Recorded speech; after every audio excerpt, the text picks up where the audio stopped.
Bonjour à toutes et à tous. Je m'appelle Tracy et je veux devenir une championne d'échecs. Veux-tu apprendre avec moi ce jeu incroyable? Aujourd'hui, on va apprendre ensemble la 4e leçon. Mais avant de commencer, j'ai une petite blague pour toi. Quelles sont les deux sœurs qui ont la meilleure vue? Tu ne sais pas? Eh bien c'est simple, les deux sœurs qui ont la meilleure vue. Ce sont les sœurs jumelles. Ok, je me concentre. Aujourd'hui, on va apprendre à se défendre. Il est important aux échecs d'attaquer, on vient de le voir dans le chapitre précédent. Mais cela ne sert à rien si on se fait mater avant par notre adversaire. Il faut donc savoir se défendre pour ne pas perdre la partie.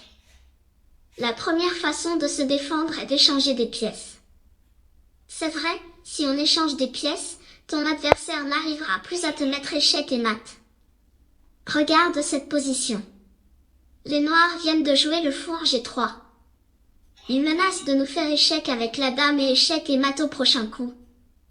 Puisque l'on a un pion de plus pour la finale, il serait malin d'échanger les dames. On peut le faire en bougeant notre dame ici. Tu vois? La dame blanche est clouée et ne peut donc pas éviter l'échange.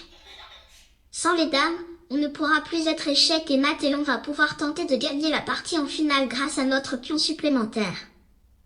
La deuxième façon de se défendre est de ramener des pièces en défense.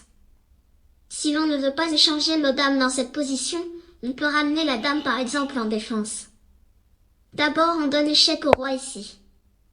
Et quand le roi adverse se déplace, on bouge ce petit pion. Tu vois? Notre dame protège maintenant la case F2.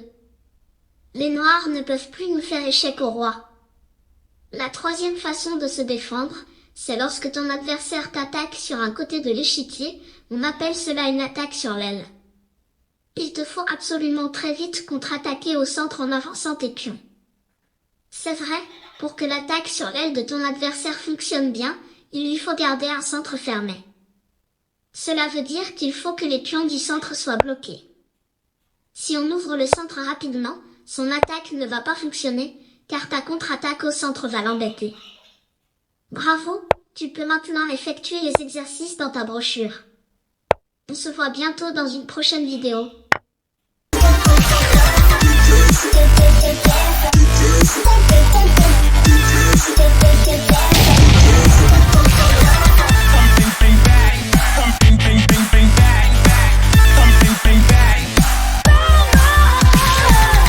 Bang, bang, bang.